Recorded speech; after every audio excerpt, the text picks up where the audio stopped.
नमस्कार, बुलेटिन में आप सभी का स्वागत है। मैं हूं आपके साथ यशि शुक्ला और लखनऊ से खबर आपको बता देते हैं, जहां पर 7 फरवरी को बसपा की बड़ी बैठक 2027 चुनाव को लेकर रणनीति पर मंथन होगा।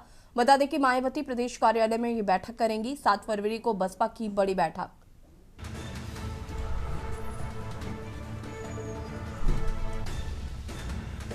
2027 के चुनाव को लेकर बड़ी बैठक मायावती प्रदेश कार्यालय में करेंगी बैठक।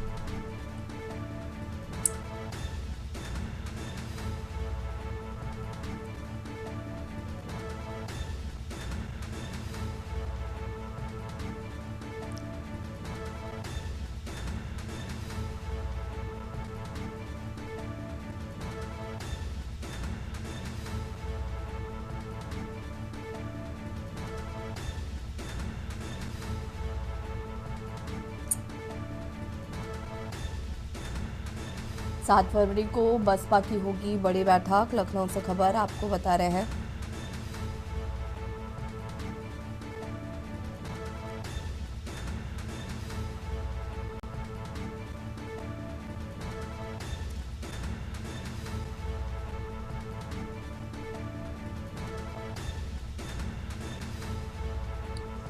और इसी खबर पर ज्यादा जानकारी के लिए संवाददाता मनीष हमारे साथ जुड़ चुके हैं। मनीष, क्या कुछ जानकारी है? 7 फरवरी को बहुजन समाज पार्टी की बैठक होनी है और ये कहीं ना कहीं बैठक 2027 चुनाव की रणनीति को लेकर है।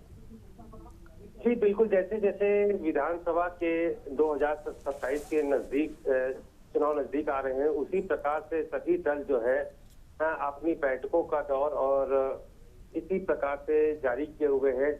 अगर देखा जाए तो बहुजन समाजवादी पार्टी की 7 तारीख को जो है 7 फरवरी को बड़ी बैठक होने जा रही है, जिसमें फिर आगे की रणनीति बनाई जाएगी। तो कहा जाए जिस प्रकार से बीएसपी सुप्रीमो मायावती लगातार जो है रैली से इसकी शुरुआत की थी, उसके बाद जो है बैठकों का लगातार दौर देखने को मिल रहा है। और जिस तरीके से जन्मदिन के मौके पर उनके द्वारा जो है ब्राह्मण समाज को अपनी तरफ आने की बात की गई, जिस प्रकार से जो भारतीय जनता पार्टी के जो ब्राह्मण समाज के विधायक थे उनके द्वारा जो पार्टी की गई और जो उनके द्वारा विरोध किया गया था, तो उसके चलते जो है मायावती ने उनको ऑफर दिया कि वो हमसे जुड़े, क्योंकि अब मेरे समय के कार्यकाल को देखे जिस समय ब्राह्मणों की बहुत ही रिस्पेक्ट दी गई थी। अब तो इसी के तहत जो है मायावती का जन्मदिन के मौके पर इस प्रकार का बयान रहा ब्राह्मणों को जोड़ने से लेकर के। उसी प्रकार से देखा जा सकता है अब 7 फरवरी को फिर एक बड़ी बैठक हो रही है। किस तरीके से आगे की रणनीति तैयार करनी है, किस तरीके से अपने वोटरों को जो 21-22% से जो घट करके जो है 7% पे आ गया, उसको वापस लाने के लिए क्या क्या प्रयास करने चाहिए, इसी के तहत जो है ये बैठक देखने को मिलेगी।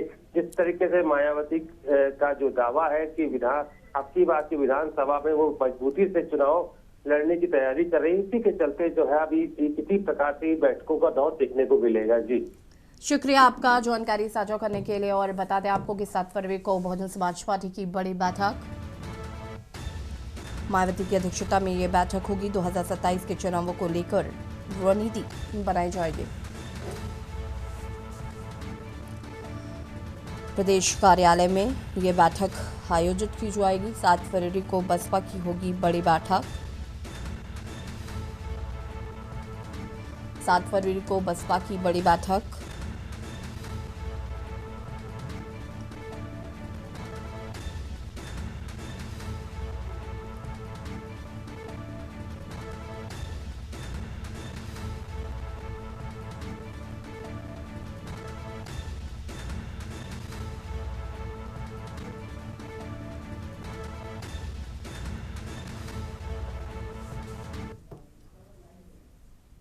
आगरा से खबर, जहां पर भगवान नगर कॉलोनी में दहशत का माहौल। बता दें कि 44 से अधिक मकानों पर लगे मकान बिकाऊ के पोस्टर। 2 दबंग युवकों की धमकियों व मारपीट से लोग परेशान हैं। पुलिस शिकायतों के बावजूद ठोस कार्रवाई नहीं हो रही है। मजबूर होकर लोग मकान बेचने का कर रहे हैं फैसला। सूचना पर पहुंची पुलिस लोगों को समझाने में जुटी।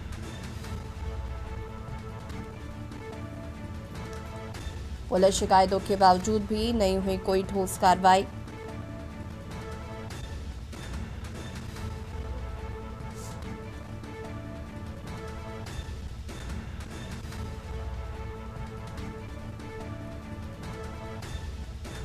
मजबूर होकर लोग मकान बेचने का कर रहे हैं फैसला। सूचना पर पहुंची पुलिस लोगों को समझाने में जुटी।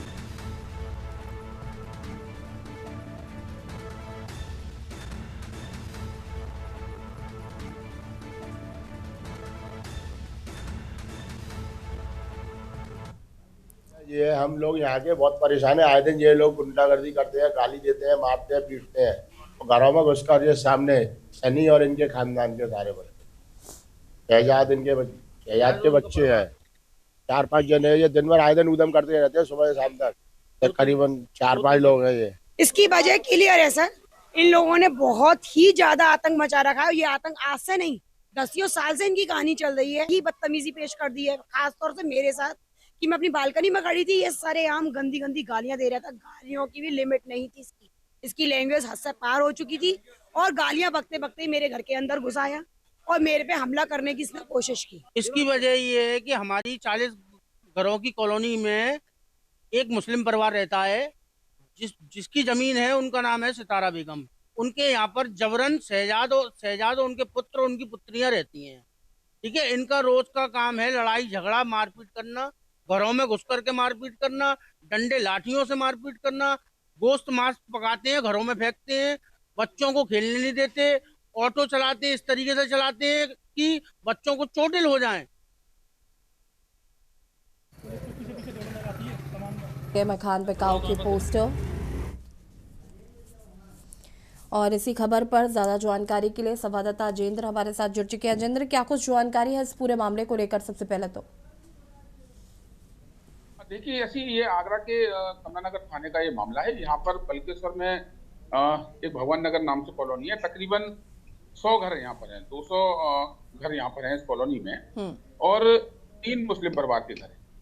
ये जो दबंग युवक हैं, एक दबंग हैं और अपनी रिश्तेदारी में यहाँ पर रह रहे हैं। जैसे कि जो वहाँ पर पीड़ित लोग हैं, उन्होंने बताया कि जबरन तरीके से ये लोग रह रहे हैं। सनी, नौशाद और शमशाद इनके नाम बताए जा रहे हैं। और लगातार 2021 में पहले वहीं के रहने वाले कॉलोनी के निवासी पर जानलेवा हमले के आरोप में ये 2 भाई पहले से ही जेल में हैं।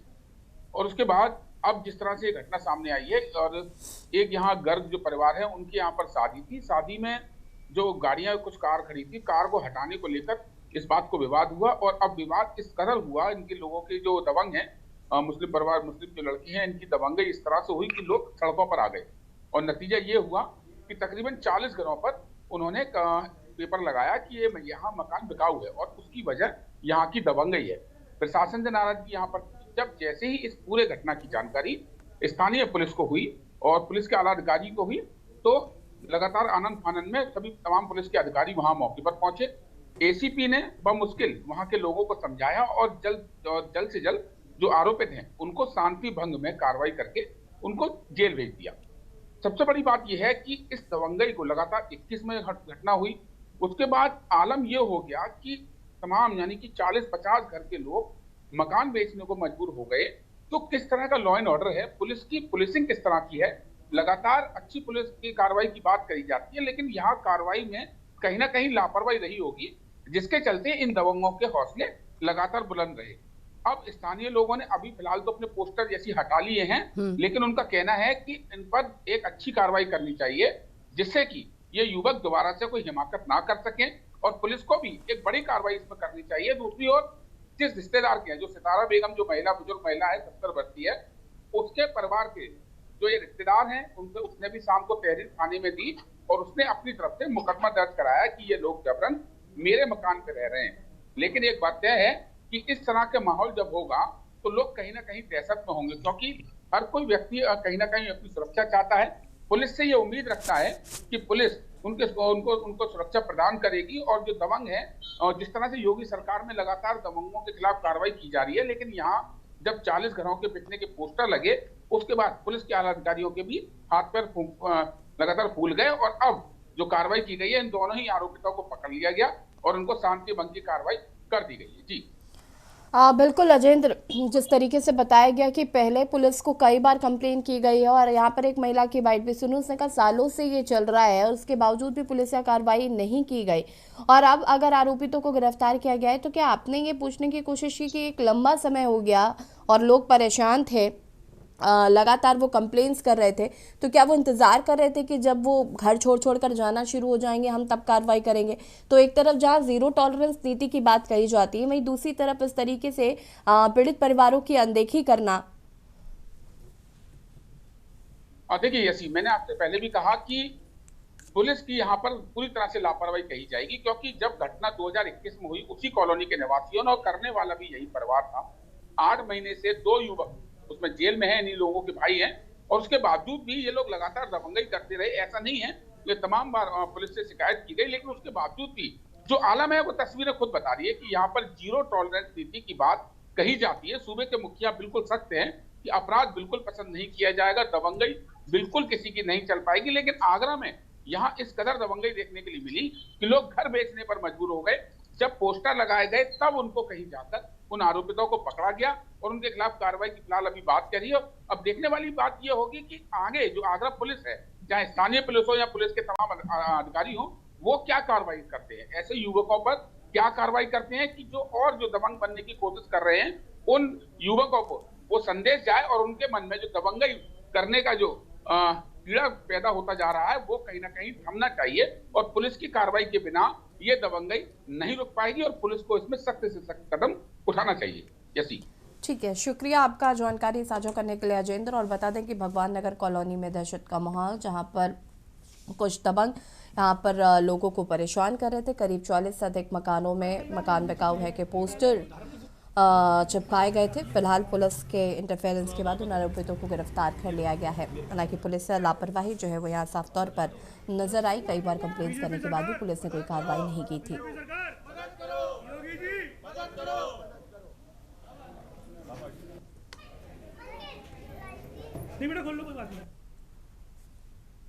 अंबिकापुर से खबर आपको बता देते हैं, जहां पर नगर निगम प्रशासन का चला बुलडोजर। चौक चौराहों पर ठेला गुमटी से किया गया अतिक्रमण। शहर के कई इलाकों में अतिक्रमण पर कार्रवाई। अतिक्रमण से यातायात व्यवस्था हो रही है बाधित। महापौर मंजुषा भगत ने संज्ञान लिया। नगर निगम और पुलिस विभाग की संयुक्त कार्रवाई। शहर में यातायात सुचारू बनाने की कवायद।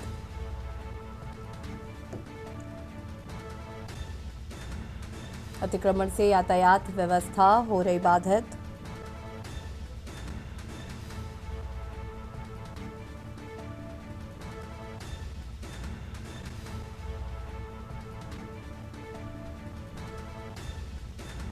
नगर निगम और पुलिस विभाग की संयुक्त बड़ी कार्रवाई।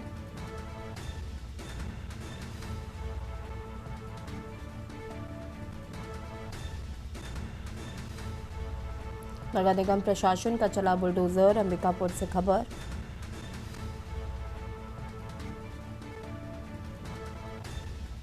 चौक चौराहों पर ठेला लगाकर किया गया था अतिक्रमण। शहर के कई इलाकों में अतिक्रमण पर की गई कार्रवाई।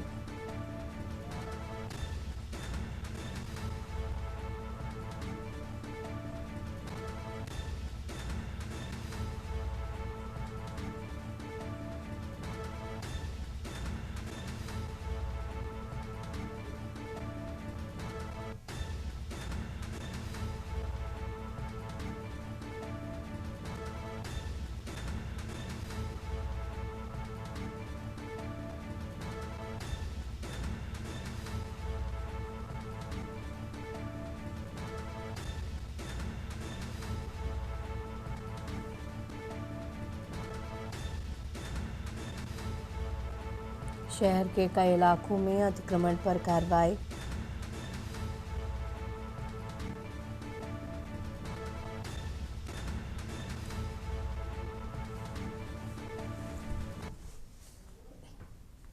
अंबिकापुर से खबर, जहां पर घटिया निर्माण पर विधायक राजकुमार टोपो सख्त। मैनपॉट ब्लॉक में विकास कार्यों का लिया गया जायजा। ग्राम करमहा में रिटर्निंग वॉल का निरीक्षण। निर्माण कार्य की गुणवत्ता में कमियां मिली। विधायक ने हथौड़ा चलवाकर देखी खामियां। दोबारा निर्माण कराने के दिए गए निर्देश। बता दें कि भ्रष्टाचार बर्दाश्त नहीं होगा। क्षेत्रीय विकास कार्यों में पारदर्शिता पर जोर दिया गया। निर्माण कार्यों की गुणवत्ता में मिली कमियां।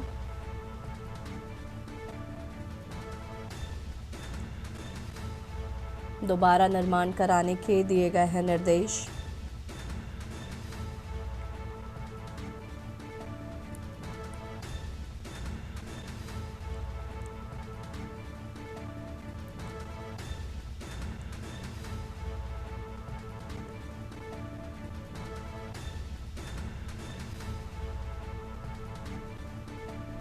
मैनपाट ब्लॉक में विकास कार्यों का लिया गया जायजा।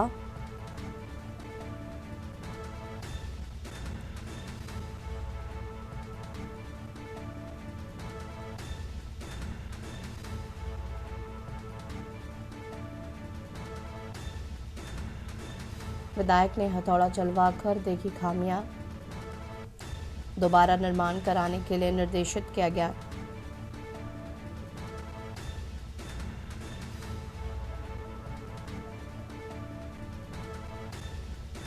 क्षेत्रीय विकास कार्यों में पारदर्शिता पर दिया गया जोर।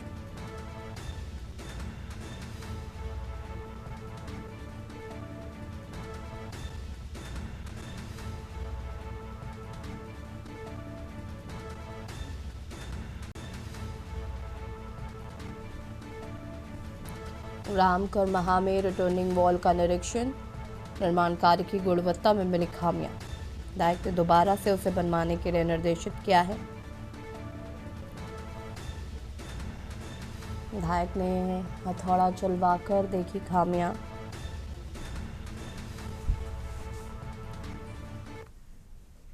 जांजगीर चांपा से खबर, जहां पर हसदेव नदी गेवन पुल में अज्ञात व्यक्ति ने लगाई छलांग। बता दें कि पुल पर मिली स्कूटी नंबर प्लेट नहीं, पहचान में बाधा। सुबह से डीडीआरएफ जवान रेस्क्यू अभियान में जुटे। कूदने वाले व्यक्ति की पहचान अब तक अज्ञात है। सिटी कोतवाली क्षेत्र की घटना, पुलिस पहचान और जांच में सक्रिय।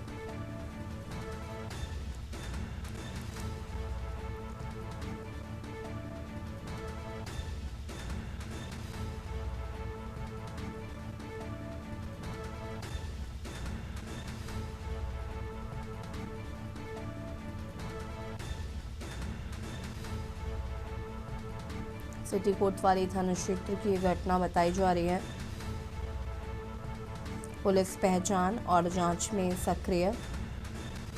जांजगीर चांपा हसदेव नदी गेवन पुल से अज्ञात व्यक्ति ने लगाई छलांग।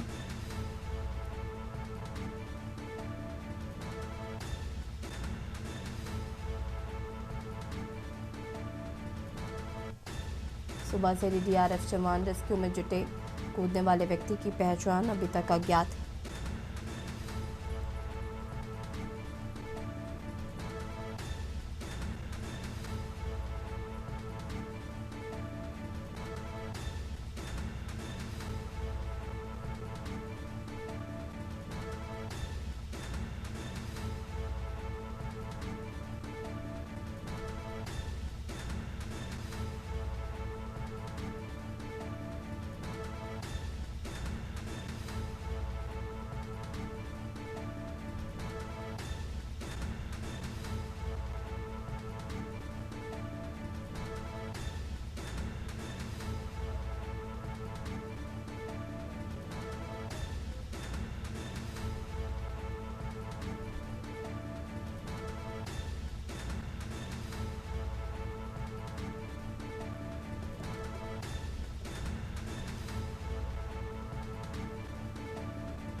सुबह से डीडीआरएफ जवान रेस्क्यू में जुटे।